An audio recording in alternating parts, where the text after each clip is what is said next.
যা বিশ্বাস ও অবিশ্বাসের মাঝে বাস করে। কখনো কখনো তারা জানান দেয় যে তাদের অস্তিত্ব আজও বর্তমান, আর তাদেরই অস্তিত্বের ঘটনা নিয়ে হাজির।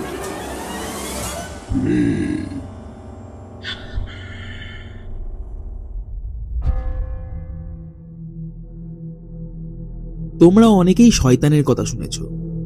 শয়তান বলতে অনেকে ভূত, পিশাচ, পেতনি এইগুলোকেই বোঝো। তবে কোনোদিন কি শুনেছ কোনো মানুষের গর্ভে তার সন্তান রূপে কোনো শয়তানের জন্ম হয়েছে? কি মিথ্যে লাগছে?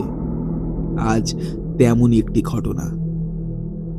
নমস্কার বাঙালি, আমারও আপনার কিছু সত্য ও ভৌতিক ঘটনা দিয়ে সাজানো আমাদের বিশেষ নিবেদন প্রেত জনি। কেমন আছো তোমরা সবাই? আশা করছি তোমাদের শরীর একদম সুস্থ ও স্বাভাবিক আছে। বুঝতেই পারছো আজকের এপিসোডটা একদম দারুণ একটি এপিসোড হতে চলেছে, একদম জমজমাট একটি এপিসোড হতে চলেছে। তাই আর বেশি সময় নষ্ট করছি না, শুরু করছি আজকের 70 নম্বর এপিসোড। কিন্তু তার আগে যারা যারা আমার এই ভয়েস অথবা এই এপিসোডে নতুন, তাদেরকে বলছি, যদি ঘটনাটি ভালো লেগে থাকে তবে কিন্তু অবশ্যই একটি লাইক এবং একটি সাবস্ক্রাইব করতে কিন্তু কেউ ভুলবে না, এবং অবশ্যই কিন্তু কমেন্ট করে জানিও আজকের ঘটনাটা তোমাদের কেমন লাগলো। শুরু করছি আজকের 70 নম্বর এপিসোড।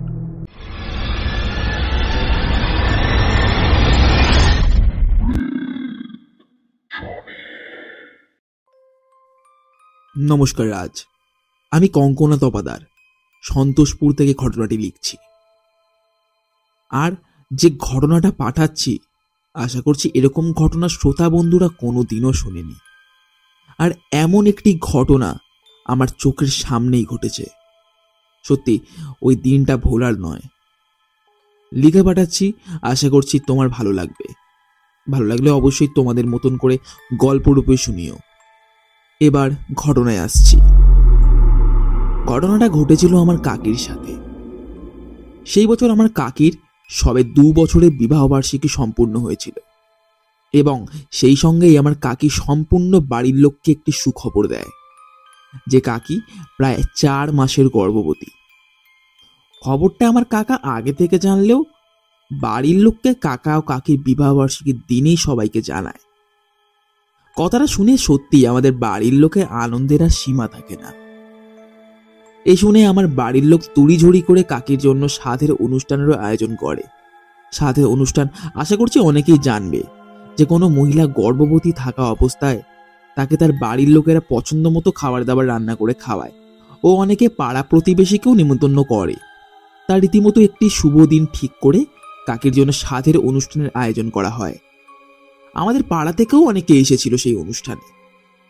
তবে গর্ভবতী থাকার প্রায় 5 থেকে 6 মাস পর কাকির মধ্যে একটি অদ্ভুত পরিবর্তন লক্ষ্য করা যায়।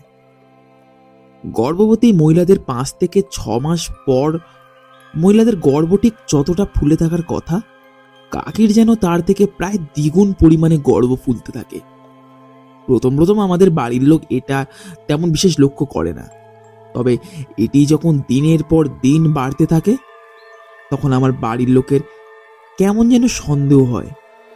কারণ শুধুমাত্র যে কাকির গর্ভ দ্বিগুণ পরিমাণে ফুলে উঠছিল তা কিন্তু নয়, গর্ভ ফুলে ওঠার সঙ্গে সঙ্গে গর্ভে থাকা সন্তানেরও ওজন যেন সাধারণ বাচ্চা থেকেও দ্বিগুণ হতে শুরু করে। ওজন বেড়ে এতটাই হয়ে যায় যে কাকি এক জায়গা থেকে অন্য জায়গায় যেতে অবধি পারত না। এই দেখে আমার বাড়ির লোক ভীষণ ভয় পেয়ে যায়, কারণ সেই সময় কাকির যে কিরকম অবস্থা ছিল তা সত্যি নিজের চোখে না দেখলে বোঝা অসম্ভব। আমাদের পরিবারের ওপর যেন কোনো বিপদের পাহাড় ভেঙে পড়েছিল। কাকির তো অমন ভয়ঙ্কর অবস্থা ছিলই, এরপর আমার বাবারও পার্মানেন্ট অফিসের কাজটাও চলে যায়। কাকুর ব্যবসাও ধীরে ধীরে লোকসানের দিকে যেতে শুরু করে। তবে বিপদ এখানেই থেমে থাকলো না। ধীরে ধীরে আমাদের সম্পূর্ণ পরিবার ঋণের বন্ধনে জর্জরিত হতে শুরু করলো। কাকিকে ডক্টরের কাছে নিয়ে যেতে ডক্টর চেক আপ করার পর বলে যে কাকির গর্ভে থাকা সন্তান সাধারণ বাচ্চার থেকে দ্বিগুণ পরিমাণে ধীরে ধীরে বেড়েই চলেছে। কিছুদিনের মধ্যেই যদি অপারেশন না করা হয় তবে বাচ্চার সঙ্গে বাচ্চার মায়ের জীবনেরও ঝুঁকি আছে। আমার পরিবার যথাসম্ভব তাড়াহুড়ো করে টাকা জোগাড় করে এবং কাকির অপারেশনের ব্যবস্থা করে। তবে অপারেশনের পর এমন কিছু আমাদেরকে দেখতে হবে, এ সত্যি আমরা কেন সাধারণ মানুষের চিন্তা ভাবনার বাইরে ছিল। প্রায় 5 ঘন্টার কাছাকাছি অপারেশন চলার পর ডক্টর যখন কাকির গর্ভের সন্তানটাকে দেখবার জন্য আমার কাকাকে নিয়ে গেলেন, তখন ডক্টরের মুখে যে ভয়ের চিহ্ন আমরা লক্ষ্য করেছিলাম এটা মোটেই সাধারণ ছিল না। এরপর যখন আমার পরিবারের লোক ও আমি কাকির সন্তানকে দেখতে যাই, গিয়ে যা দেখলাম, হয়তো এ মানব জন্মে কেন পরের যদি কোনো মানব জন্ম হয় সেই জন্মেও দেখব কিনা তাও সন্দেহ রয়েছে। বেডের সামনে গিয়ে দেখি যে বাচ্চাটাকে বেডে শোয়ানো রয়েছে সেটা আর যাই হোক কোনো মানুষের বাচ্চা হতে পারে না। কি বিশাল তার মাথা, শরীর ভর্তি তার ঘন লোম, না লোম বলা ভুল হবে, মোটা মোটা চুলের আস্তরণ দিয়ে ঢাকা গোটা শরীর। কি বিরাট তার হাতের তালু, আর আর মুখ, তার বিবরণ হয়তো শব্দে বলা একটু হলেও কঠিন। তার দুটো চোখ ফোটেনি ঠিকই, তবে জানি না, মনে হচ্ছিল চোখগুলো খুললেই যেন এমন কিছু ভয়ঙ্কর আমরা দেখতে চলেছি যা দেখে হয়তো আমরা আঁতকে উঠব। এই দৃশ্যটা ওই হসপিটালের যে কজন দেখেছিল হয়তো আমি দাবি রেখে বলতে পারি আজও তারা বলতে পারেনি। তবে হয়তো আমাদের ভালো ভাগ্যের কারণেই কাকির ওই শয়তানের মতন জন্ম হওয়া সন্তান জন্মের কিছু মিনিটের পরই মারা যায়। তবে দুর্ভাগ্যবশত তার সঙ্গে নিয়ে যায় কাকির মা হবার ক্ষমতা। মানে এই ঘটনার পর ডাক্তার জানিয়ে দেয় যে কাকি দ্বিতীয়বার আর কখনোই মা হতে পারবে না। এরপর কেটে যায় আরো কিছু মাস, তবুও আমাদের উপর থেকে যেন বিপদের ঘন কালো মেঘ কোনোভাবেই সরছিল না।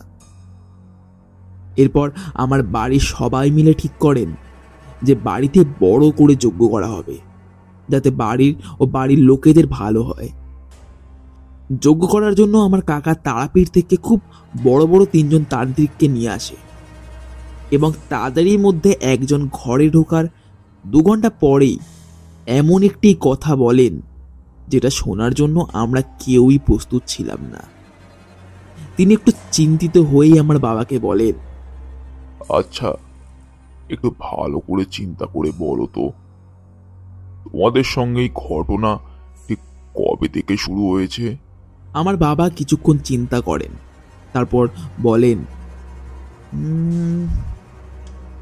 বাবা যতদূর মনে পড়ছে ছোটুর বউ মানে রুমকির সাধের অনুষ্ঠানের পর থেকে এসব ঘটনা শুরু হয়েছে। প্রথমে ছোটুর বউ অমন শয়তানের মতন দেখতে সন্তানের জন্ম দেয়, ওরও অবস্থা প্রচণ্ডই খারাপ ছিল, প্রায় বলা যায় মরতে মরতে বেঁচেছে। তারপর আমারও কাজটা চলে যায়, ছোটুরও ব্যবসা বন্ধ হয়ে যায়। কোনোভাবেই চলছে সব কিছু, পরিবারটাকে ঠিক মতন দাঁড় করাতে পারছি না, বুঝতে পারছি না কি চলছে। ঠিক করে মনে করে বলো তো, সাধের অনুষ্ঠানের দিন বাড়ির ছোট বউকে বাইরের কোনো কেউ কি কিছু খাইয়েছিল? এই কথাটা শুনে আমার কাকা বলে, হ্যাঁ, খাইয়েছিল বলতে রুমা কাকিমা পায়েস রান্না করে এনেছিল বাড়ি থেকে, ওটাই খাওয়াই আমার বউকে। কেন, কি হয়েছিল বাবা? কে রুমা? রুমা কাকিমা আমাদের কটা বাড়ির পরেই থাকতেন, ওনার মেয়ের সঙ্গে আমার ভাইয়ের সম্বন্ধ এনেছিলেন। তবে আমার মা সেই সম্বন্ধে মানা করে দেয়। অনেকবার জোর করেছিলেন, তবে আমার মা কোনোভাবেই মানেননি। অবশ্য ওই সাধের অনুষ্ঠানের কিছু মাস পরেই ওনারা বাড়ি বিক্রি করে এই পাড়া থেকে চলে যায়। তবে কি হয়েছিল একটু খুলে বলবেন বাবা? তবে এই সে যে তোমাদের পরিবারকে দিনের পর দিন শেষ করে চলেছে, স্বাদের অনুষ্ঠানের দিন যে পায়েসটা বাড়ির ছোট বউকে খাওয়ানো হয়েছিল সেটা কোনো সাধারণ পায়েস ছিল না। কালো জাদু করে মন্ত্রফুত পায়েস ওকে খাইয়ে প্রথমে ওর সন্তানটাকে নষ্ট করে, শুধু নষ্টই নয়, একেবারে শয়তান প্রবেশ করায় ওর গর্ভে। তারপর ধীরে ধীরে তোমাদের পরিবারের উপর একের পর এক বান মারতে থাকে এবং তোমরা একে একে বিপদের সম্মুখীন হতে থাকো। দেখছি আমাকে যজ্ঞে বসতে হবে, তোমাদের দোষ কাটাতে হবে। যা যা আনতে বলছি সব কিছু জোগাড় করো। পরশু অমাবস্যা, আমি যজ্ঞে বসবো। এই কথোপকথনের পর আমাদের আর কারোরই বুঝতে অসুবিধা হলো না যে এই কাজ রুমা দিদা কেন করেছিল। হয়তো বারংবার তার মেয়ের সম্বন্ধ আমার ঠাকুমার কাছে নিয়ে আসার পরেও যখন ঠাকুমা তার সম্বন্ধ ফিরিয়ে দেন, হয়তো তারই প্রতিশোধ নেবার জন্য এই রাস্তা ব্যবহার করে রুমা ঠাকুমা। দুদিন পর যজ্ঞ সম্পূর্ণ হবার পর সেই তান্ত্রিক বলেছিলেন যে যজ্ঞ ভালোভাবে সম্পূর্ণ হয়েছে এবং ধীরে ধীরে পরিবারের ওপর থেকে সমস্ত বিপদ কেটে যাবে। সত্যি তাই হয়। ওই ঘটনার আজ প্রায় 12 বছর কেটে গেছে। আমরা সবাই এখন খুবই ভালো আছি। আমারও বিয়ে হয়ে গিয়েছে আজ প্রায় 4 বছর হলো। তবে এই ঘটনা আমার জীবনে বা আমার পরিবারের জীবনে যে কতটা আঁচড় কেটেছিল তা হয়তো লিখে বা বলে কখনোই বোঝাতে পারবো না। তবু চেষ্টা করলাম। আর হ্যাঁ, পরে আমরা রুমা ঠাকুমার খোঁজও নিই, তবে তাকে আর পাওয়া যায়নি। শুনেছিলাম তারা নাকি কলকাতা ছেড়ে অন্য কোথাও গিয়ে থাকতেন। ওনার শাস্তিটা আমরা সবাই ভগবানের ওপরেই ছেড়ে দিয়েছি। এটুকু বিশ্বাস আছে, যতটা ঠিক খারাপ কাজ সে করেছিল হয়তো তার থেকেও আরো বেশি খারাপ তার সঙ্গে অবশ্যই ঘটবে। কারণ যার কর্ম খারাপ সে কখনোই সুখী হতে পারে না।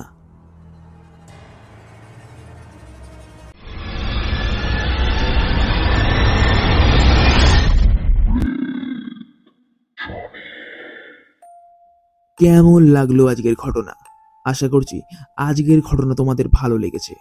ভালো লাগলে কিন্তু অবশ্যই একটি লাইক এবং একটি সাবস্ক্রাইব করতে কেউ ভুলবে না। এবং অবশ্যই অবশ্যই কিন্তু কমেন্ট করে জানিও। তোমরা কিন্তু কেউ কমেন্ট করছো না। তোমরা যদি কমেন্ট না করো আমি জানবো কি করে তোমাদের ঘটনাটা কেমন লাগলো। ভালো হোক খারাপ হোক যেমনই লাগুক, প্লিজ একটি কমেন্ট কিন্তু জানিও। তোমাদের এক একটা কমেন্ট কিন্তু আমাকে মারাত্মকভাবে মোটিভেট করে। তাই প্লিজ কমেন্ট করতে কিন্তু কেউ ভুলো না এবং শেয়ার করে দাও তোমার বন্ধু বান্ধবের সঙ্গে। Thank you so much Konkona এরকম একটি ঘটনা পাঠানোর জন্য। জাস্ট দারুণ একটি ঘটনা ছিল, দারুণ ইউনিক একটি ঘটনা ছিল। এরকম ঘটনা যথারীতি কিন্তু শোনা যায় না। মানে কালো জাদু করে কারোর গর্ভে শয়তান চালনা করার ঘটনা, মানে জাস্ট এটা অসাধারণ একটি ঘটনা ছিল, অসাধারণ একটি ঘটনা। এরকম যদি আরো কোনো ঘটনা থাকে তবে কিন্তু অবশ্যই পাঠিও, আমরা কিন্তু অপেক্ষায় থাকলাম। তোমরাও আমাদেরকে ঘটনা পাঠাতে পারো। কিভাবে পাঠাবে না, আমাদের ডিসক্রিপশন বক্সে দেওয়া ইমেল আইডি অথবা ফেসবুক আইডিতে তোমরা তোমাদের ঘটনা লিখে অথবা রেকর্ডিং করে আমাদেরকে পাঠাতে পারো। অবশ্যই কিন্তু খেয়াল রাখতে হবে সেই ঘটনা যেন একদম এক্সক্লুসিভ একটি ঘটনা হয়। ঘটনা পাঠে আমি রাজ, আমি ফিরছি এই শনিবার ঠিক রাত 11টায়। সকলকে আজকের জন্য শুভরাত্রি।